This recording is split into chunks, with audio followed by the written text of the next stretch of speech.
Bam, bam, bam, bam.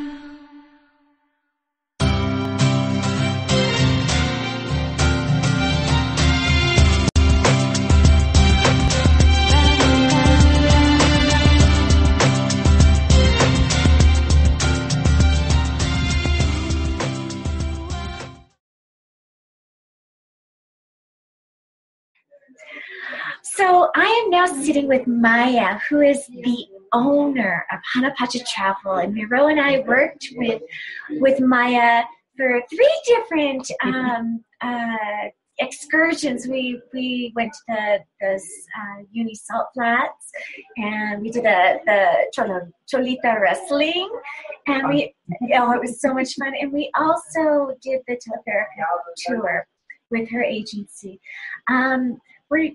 What I really wanted to do is to sit down with Maya. Maya's so special. She's a woman, business owner who speaks great English, who's passionate about her country and sharing all that it has to offer. And Miro and I loved working with you, and your agency seems to focus more on not just selling a tour, but the education and really sharing your culture. And I one of my most pleasurable memories of being in Bolivia is sitting down just talking culture with you. And so thank you so much for giving Miro and I these opportunities, and welcome Maya to this fabulous interview. Well, thank you very much for joining us in our tours, for giving us this chance to share a little bit of what we do here. Yeah, I don't know, thank you, and I'm glad you enjoyed all the trips and stuff. It's amazing. Actually, look at me over there. Yeah, I know it's hard. It's hard. I'm going to cut all that out. First of all, as I just alluded to, obviously you're a woman. Are there many women tour or agencies here in Bolivia that are running tourist offices? Well, it's been changing. The process of change towards women having anything here has been quite difficult. It is mainly male-run businesses, not just in tourism, but pretty much everything around the city. So it does get a bit complicated when you have women, and the women end up having the tendency of bringing their boyfriends, husbands into the business to try to kind of help them out, because when they go to meetings, when they do paperwork and everything, they don't get as much support as the male counterparts. So it gets a bit complicated every now and then when you're doing paperwork and stuff. But I guess that's just one more challenge, and I like challenges, so it's pretty cool. Yeah, I mean, Bolivia is a patriarchal society, and the amazing thing is I came over to meet you here in your office. I was driven over here by a female taxi driver, and we had the most amazing conversations. I asked her, are there many women taxi drivers? She said, no, there are 3 in the city, including her. And so for me, that just cemented what an honor it is to have been working with you during our time here and have found and connected with you. So that's amazing.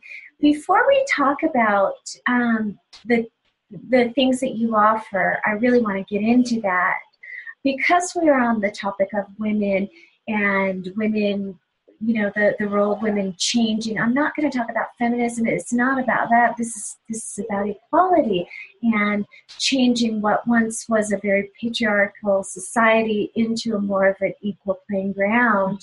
I had some trepidations about going to this, which is right behind us, the Cholita wrestling. Could you explain a little bit what this is and why it's such a cultural significance, and it's important that tourists go and know the education behind it before just going to it? Sure. Well, as you can probably see a little bit in the picture there, we have these very traditionally dressed ladies that belong to the Aymara culture. They have had a double fight, not just for male-female equality, but also because of their indigenous background. the fight against the Caucasian people in La Paz who are a bit discriminative against them. So it's been both classist fight and sexist fight, and it's been quite complicated. And these ladies are amazing. They're really tough. They work their butts off basically from sun up till sundown, and they keep their families together, and they bring their kids to school, and they help them try to have better lives. So I really, really admire these ladies for all their strength and for all their fights. And this show, funny enough, kind of started because of one lady trying to prove that she's just as strong as any other guy, and she can fight him just as well as any other guy. So the wrestling itself was very popular because of the Mexican wrestling. Yeah. We started watching it on TV a whole lot. So then we started the male wrestling league in La Paz, and it became really popular. And in one of these fights one day, one of the ladies in the crowd just watching the show stood up and said, "You guys are so bad, I could beat both of you." So they thought it'd be pretty funny to bring her onto the ring. And so they did. She went onto the ring and they started wrestling. And she, like I said, they work so much. They are unbelievably strong. So she actually did beat them up, which was hilarious. And then she figured it would be a really fun idea to start the wrestling league for the ladies with the traditional outfits, who we call cholitas. So that's where the cholita wrestling thing comes from.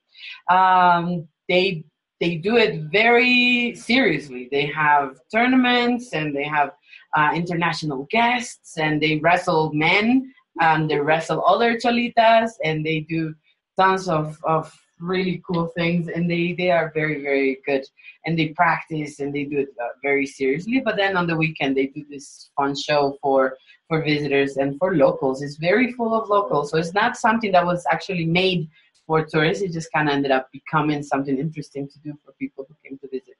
And these women are actually helping put food on the table for their families, and they are bringing in an income. And they're very, very professional. Miro and I went, and we just laughed because it's obviously choreographed. I mean, I guess that's the nature of wrestling, right? But they're so into character, and they're like, and yeah. It's just, I mean, it's a show. It was just so precious. It was so much fun. So I'm really glad that we had this conversation beforehand, and I learned that background before we went, because I probably would have had this preconceived idea.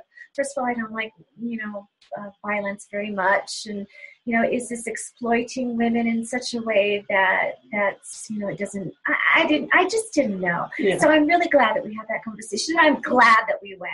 So that was a lot of fun.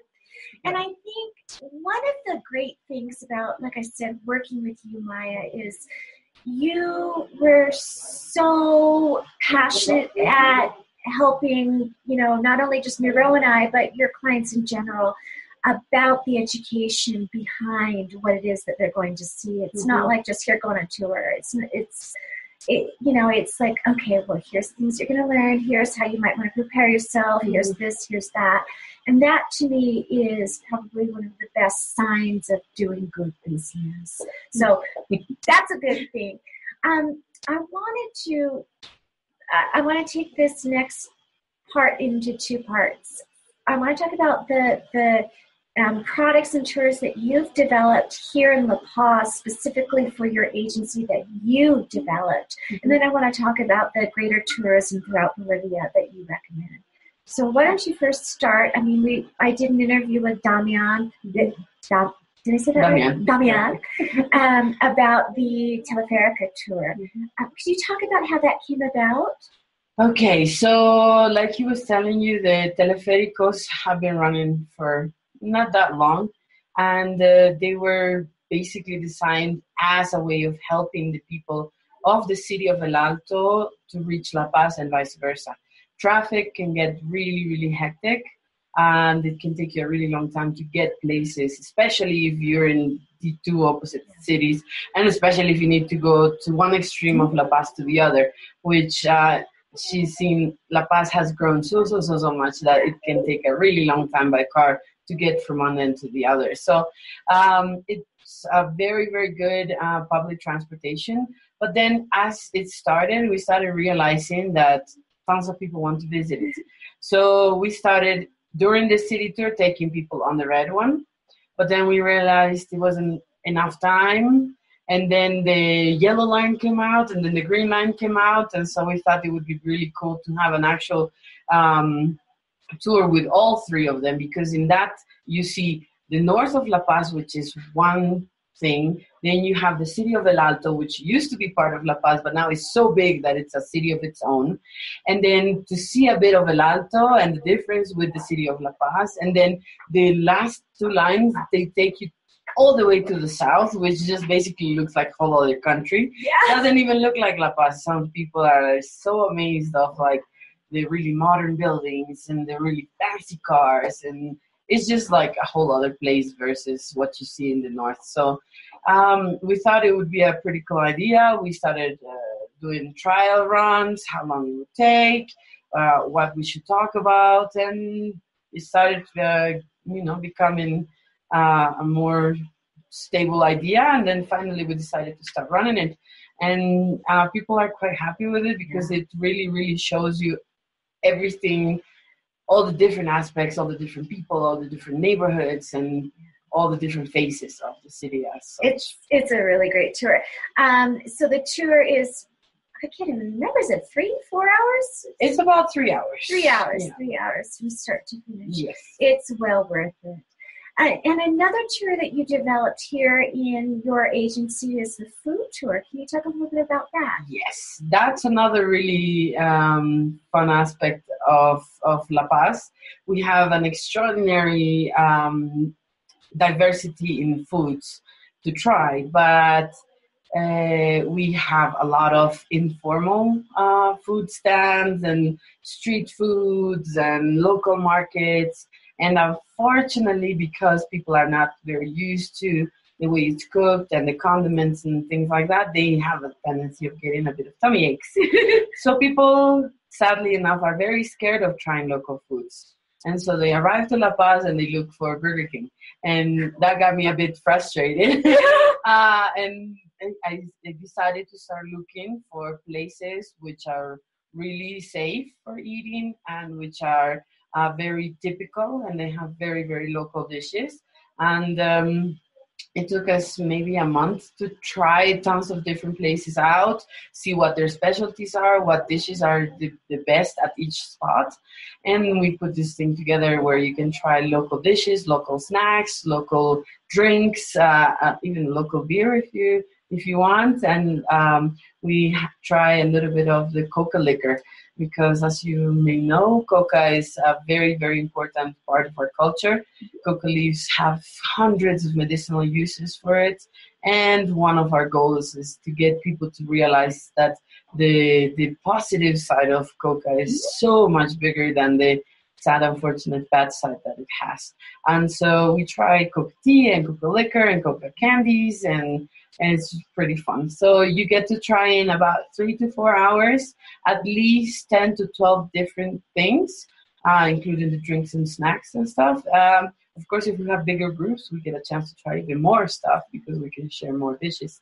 So it's quite fun, and I think people really enjoy it. I make the statement that you will end up in a food coma, which is quite hilarious. And when they finish, it's like, oh my God, you were so right. Well, that's how it should be fun. At the end of a food tour. Yeah, it's really fun. So Miro and I didn't try the food tour. We're coming back in April. We're going to do it. We're going to do it with you. Be prepared for our food coma. One of the other tours that you designed here at Hanaqpacha Travel is your museum tour. Would you like to talk about that? Well, the office is located in one of the most colonial streets of La Paz. It's been repainted and refixed and kept very nicely by the government. So it's a really beautiful street. And what they started doing was they started building museums on this street. One of them is the Costumbrista Museum, in which you can learn about really interesting characters of the city. You can learn a lot about our history, a lot about how people live day-to-day life, basically. There's tons of stuff about the Cholitas outfits. There's stuff about how we became an independent country, and it's a really nice museum. Okay, another museum that you can find in the street is the house of Pedro Domingo Murillo, who was the person who initiated the independence war. And it's thanks to him that we are now an independent country. So they rescued the house that had been ransacked by the Spanish in the attempt of capturing him. And they rescued most of the original stuff that was there, the furniture and books. And so you see a lot of really cool stuff there. The other museum is the one dedicated to the Pacific War. We unfortunately are a landlocked country, and we lost our seacoast to Chile.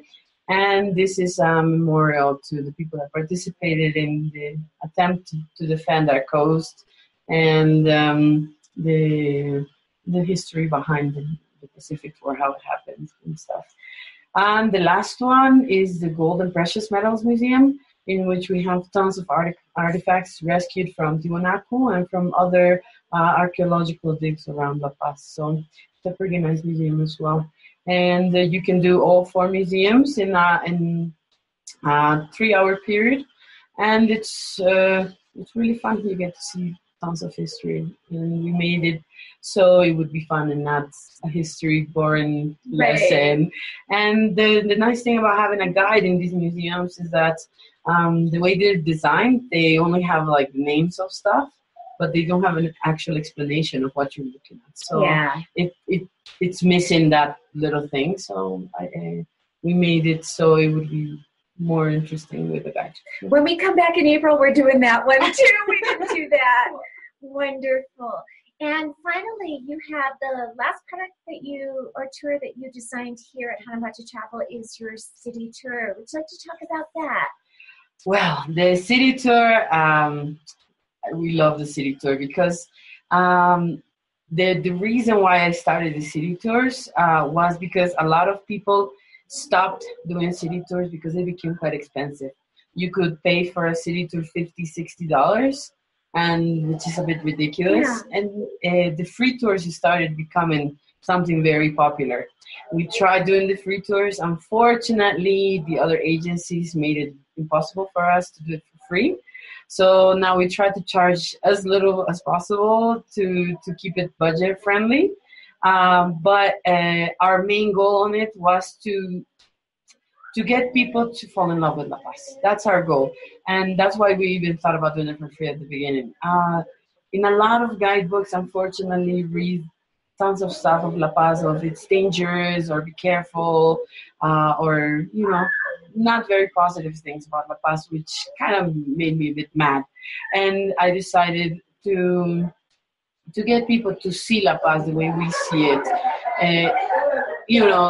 It's not dangerous, it's not bad. It's just like any other big city. You have to be careful and be street smart, But honestly, it's not bad at all compared to tons of other big cities. And people get here very scared, and then when time goes by, they realize that, the guidebooks exaggerate so much. And so we take them to places which they think is dangerous, but then they realize that it's not so.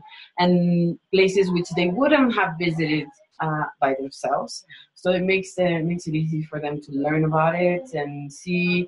And also, when people walk around and they see the buildings and they see the things, they can read what's on a guidebook, but 90% of the information is not there. Yeah. So you can see, Presidential Palace, so beautiful. Next.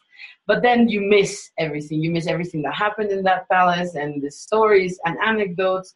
And we try to make it fun and interactive. And so I think it's a really, really good way to get to know La Paz. And it's walking. So you get to see tons of stuff around while you're walking, which makes it really fun as well.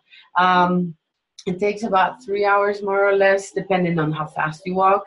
As you already know, tons of uphills in La Paz. Oh, So in those yeah. ones, we take it easy, but it's quite fun, and we're very proud of all the stuff we were able to put together.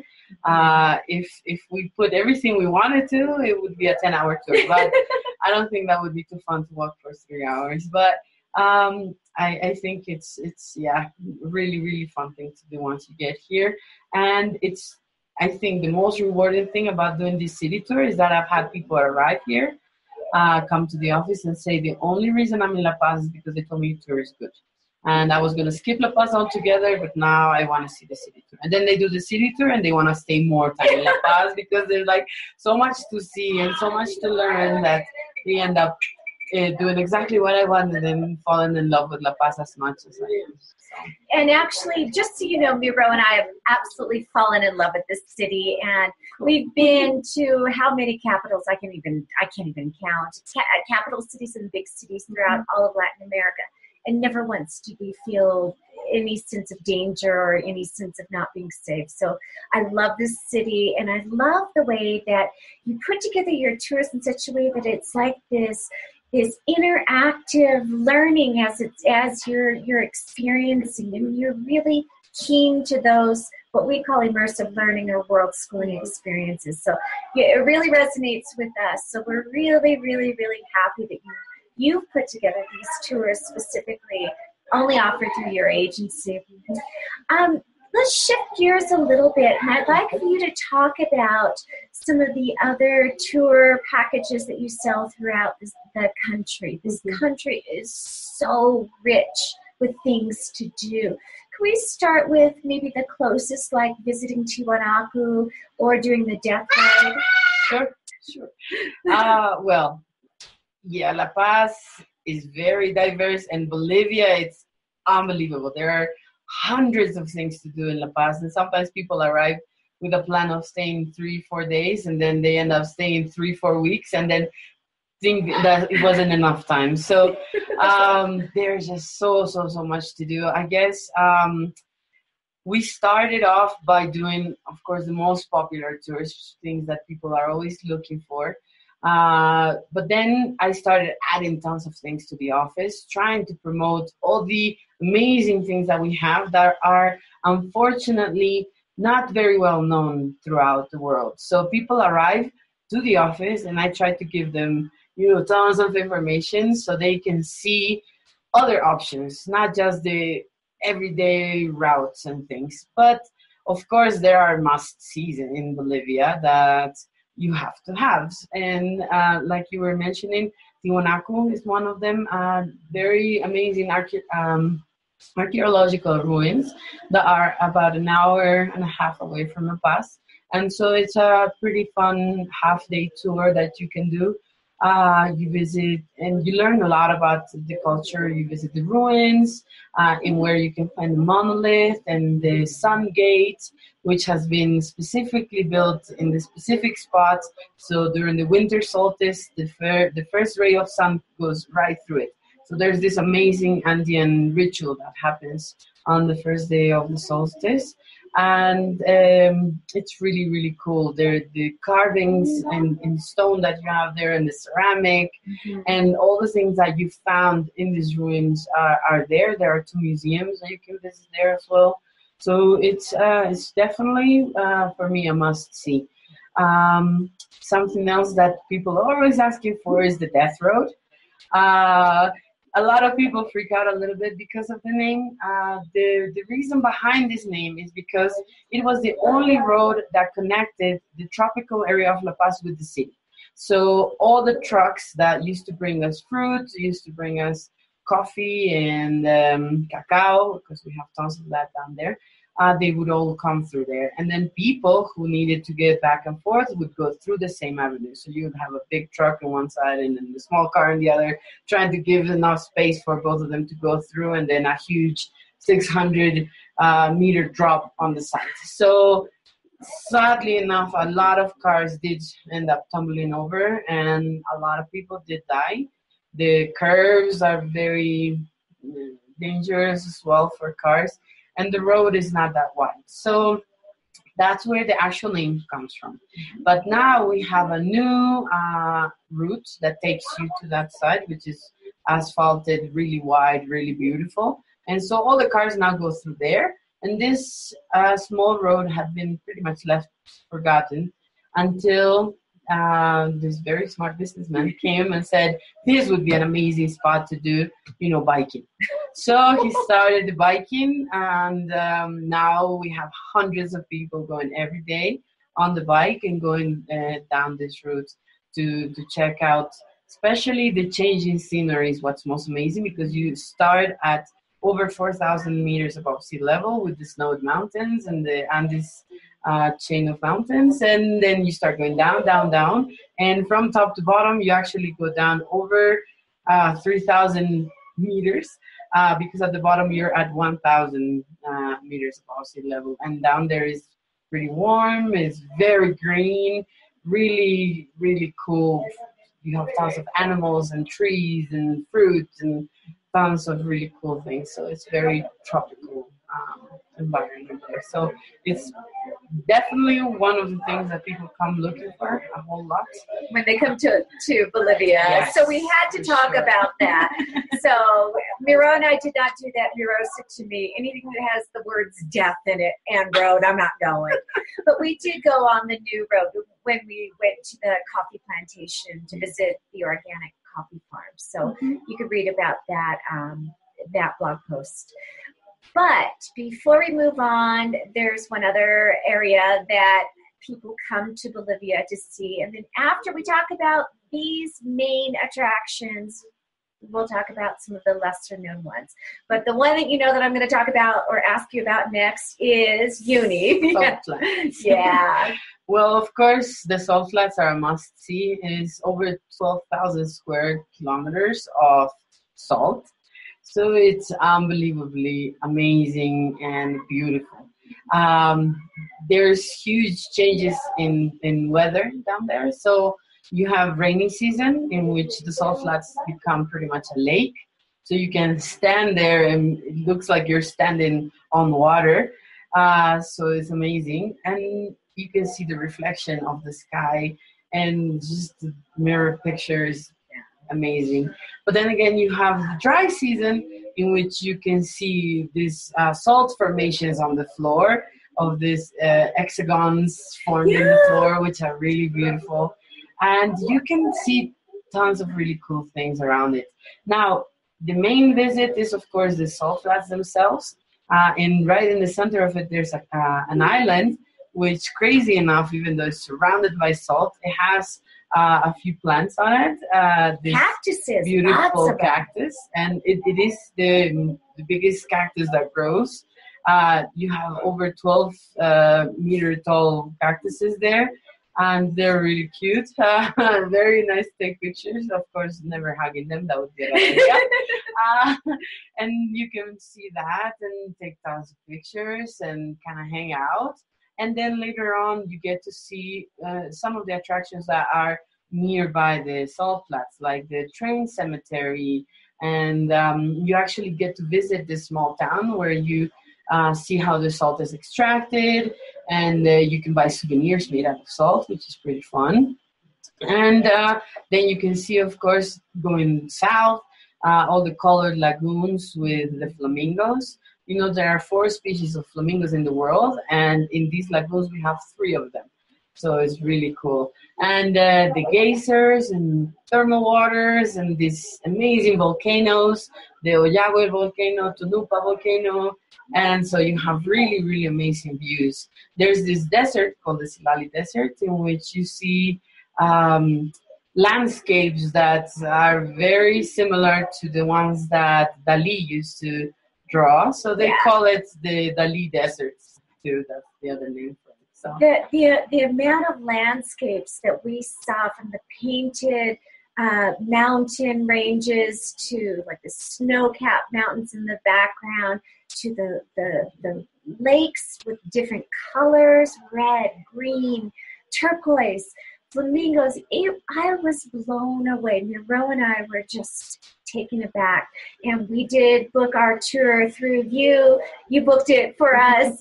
So we did the 3-day tour with you, and it was probably one of the highlights of our 7 years on the road. It was just absolutely incredible. I can't say enough about that. So yeah, that was incredible. And you can read our blog post about that too.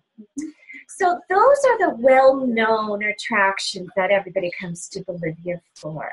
Let's talk about some of the things that the other places that you're passionate about, that you like to share with people that come to Bolivia.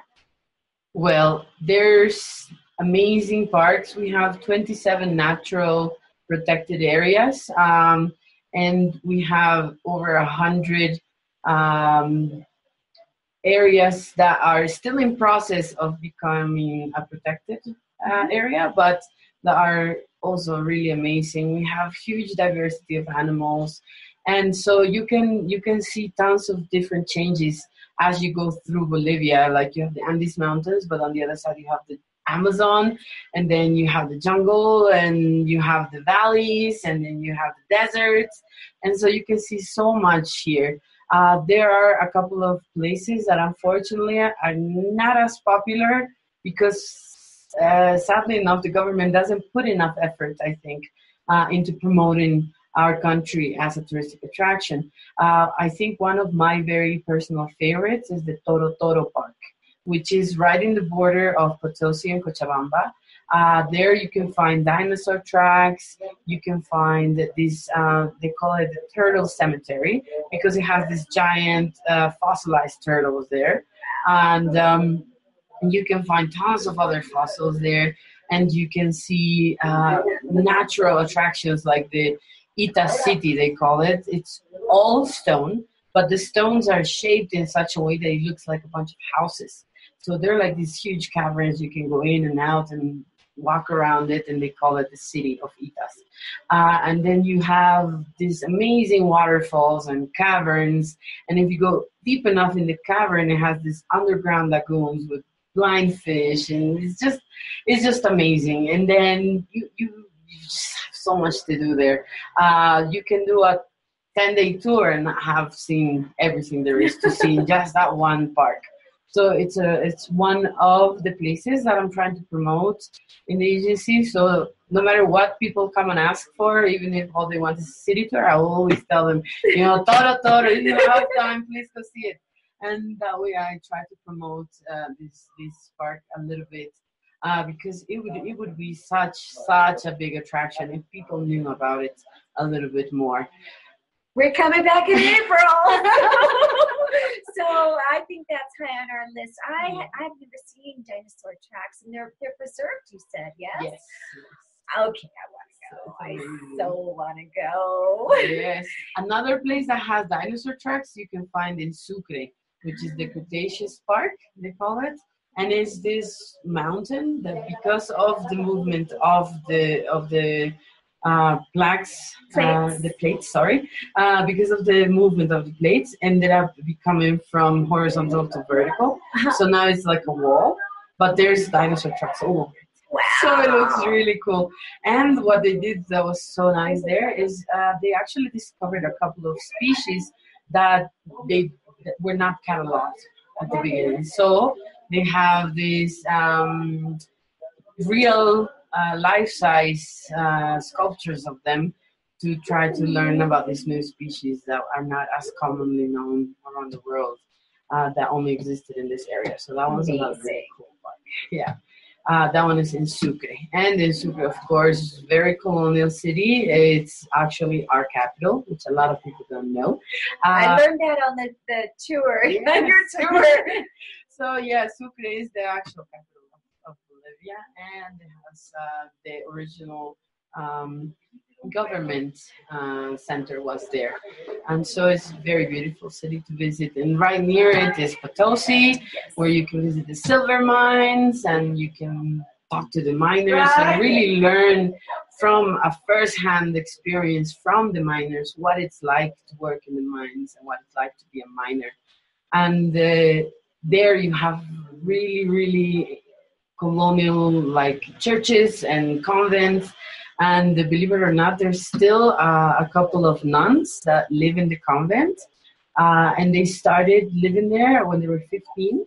They're over 80 right now. Wow. But the way they live there is in a cloister, which doesn't really exist anymore in almost anywhere. And they've never been outside, ever. Crazy. And you can talk to them, but through this wall with little holes on it, so you can hear each other, but you cannot see them. And these ladies are amazing. They can tell you, they can draw a picture for you of what it was like to live in colonial times in Bolivia. And so it's pretty amazing. We visited some cloisters, but of course they were abandoned. I think we visited one in Guatemala, but never one still, in use. So that's pretty amazing. But you bring up nuns. You also told me about the sort of devil-like figure that people pray to for protection in the mines. Yes. You want to talk about that a little bit? Because that's interesting. Sure, he's a really interesting character. So we call him Tío, which literally gets translated as uncle. And he is portrayed as a devil, but seen as the protector. So he's not an evil person, even though he gets portrayed in the typical red picture with the horns, He's usually made into a statue and put right in the main entrance of the mines. And when you're going in, you have to make an offering for him. You have to bring him alcohol, you have to bring him coca leaves. If you can, you have to bring... how do you call this? We call them confites, which are candy.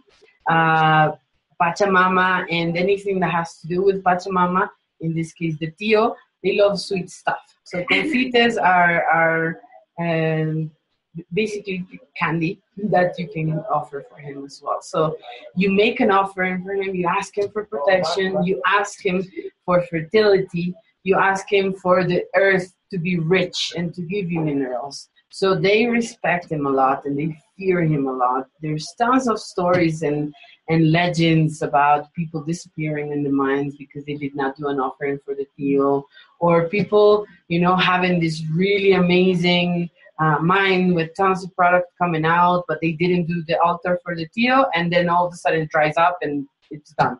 So they fear him and they love him and they thank him and they have to do all these things for him because of all the respect that they have for him.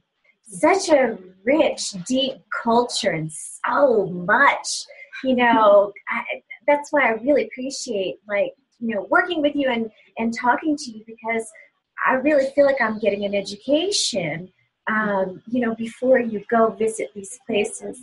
I think we have time for a couple more. I'd love to hear about the dolphins.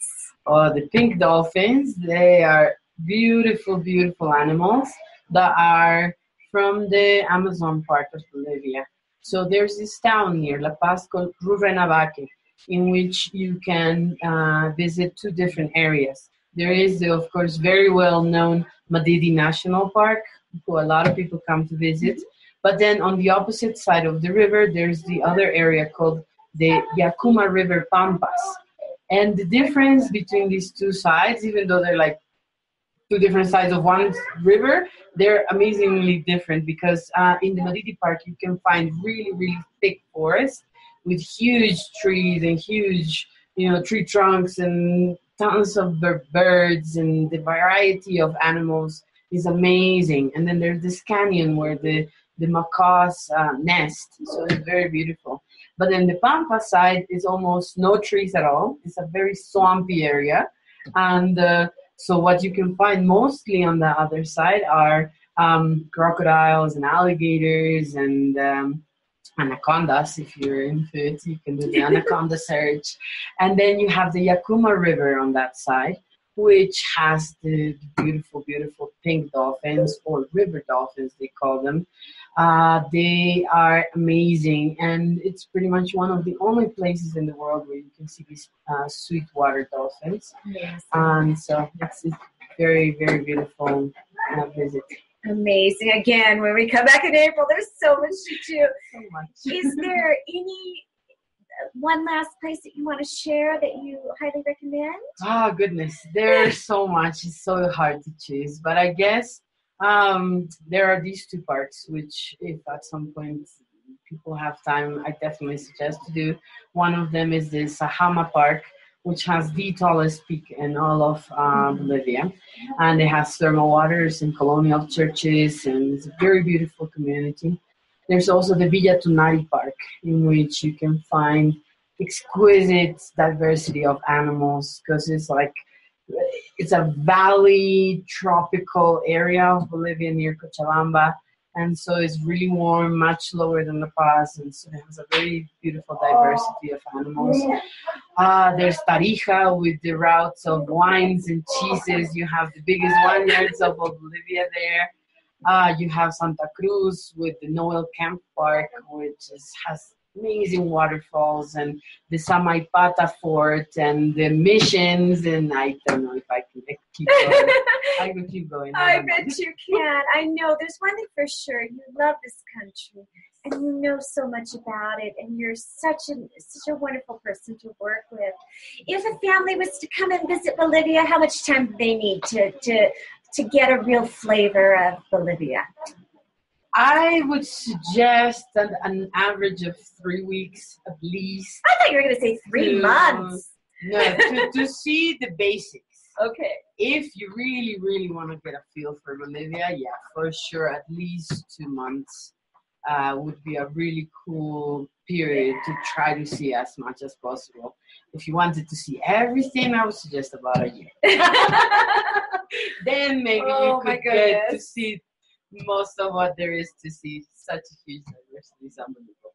Wow. Hey, I've been here all my life, and there's still tons of places left for me to visit. So I'm sure. And how do people get a hold of you, Maya? Well, you can find us on Facebook. All you have to do is put Hanaqpacha Travel right after facebook.com. You can find our webpage is exactly that, www.hanaqpachatravel.com. Our email is tours@hanaqpachatravel.com. And we are also on TripAdvisor, which we're really happy about. You can find us as Hanaqpacha Travel Day Tours. So. Wonderful. And we'll put all the links on our post and on YouTube for you. So thank you so much for sharing all of this information with us. It was such a pleasure to work with you, and we can't wait to come back and see you. We're actually leaving tonight, so we're already planning our return trip, and you're part of it. Thank you very much. Yeah. It was amazing to have you guys here. Amazing to meet you. Thank you. We're really looking forward to having more world schoolers come visit us, because we love teaching about our country, and I love it so much that I just want to share all this with us, with everyone. And so if you are ever here, if you ever need anything, call Maya to reach us. We'll be more than happy to give you any information and anything you need. Okay? Wonderful. Thank you. Thank you so much. much. Okay, we're out. Bye.